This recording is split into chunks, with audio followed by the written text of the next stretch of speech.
Ito yung pinaka-handle talaga. Okay, ito po yung handle. Ito naman ang tawag dito. Ang tawag namin dito ay lever. Okay po. Sa Tagalog, atay? Atay. Okay, pindutan. Yung lever po ang tawag dyan. Ito kasi yung pinipindot. Pero hindi yung pinipindot na gano'n ha. Hindi yung pinipindot na walang code yan na.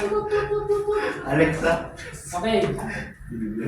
Ang ginagamit po dyan, yung base or pump, ito po, pipikain po yan. Okay? Ang fire extinguisher po natin, hindi po siya pang lalaki lang. Okay po? And hindi lang po siya pang matanda. All ages and all gender po siya. Okay, next part is the May ako. pressure gauge. Ito, pressure gauge. Dito pa lang, ma-identify na natin kung operational pa ba ang fire extinguisher or hindi. Okay, so paano natin ma-identify?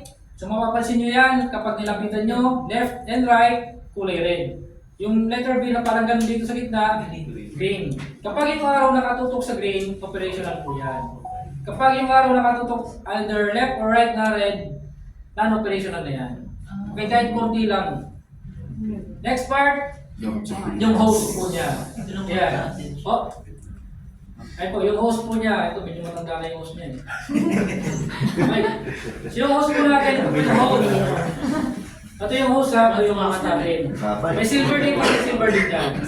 Okay po, yan po yung host natin at ito naman yung nozzle. Okay, may indicator na po siya. Okay, dito po natin yan nahawakan. Okay, pero wala tayong pipindutin dyan. Okay, kasi karamihan, lalo na sa mga first timer, sir, walang laman. Hindi talaga lalaman.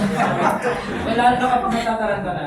Okay, tapos ngayon, make sure natin na intact yung hose. Kasi kung minsan, naluluwag yan dito. Yan, medyo naluwag na siya. Kaya pag binuga mo siya, hindi siya lalabas dito, kundi dito. Lalo na sa kulay green. Okay, so, isa nyo ng mahigpit. Okay, so ulitin natin, dito ang hawak po niyan. Hindi pinipindot dito, kundi dito pinipiga. Okay, hindi dapat pindot ang term, piga. Piga. Okay, so ganyan, squeeze. Okay, dito ang hawak, hindi po dito. Pwede nyo hawakan dito, pero huwag mo ganun. Okay, lalong wala dito ang hawak ha. Okay, ngayon ginamit nyo, walang lumabas. Chinek nyo.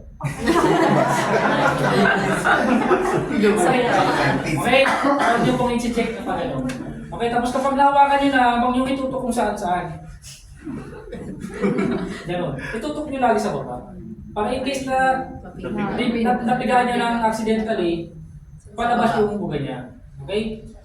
So, pag ganun po siya. Next part, yung cylinder itself. Itong cylinder. Okay po, ang cylinder na to ay gawa sa bakal at fiberglass. Okay? Yung outer part, which is yung nakikita nyo, made of metal po yan. Yung inside part naman, yun po yung fiberglass. Okay po, bakit ka fiberglass yung nasa loob? Para hindi siya magkaroon ng leak. Ang laman kasi ng fire extinguisher, kalahati lang. Kalahating chemical,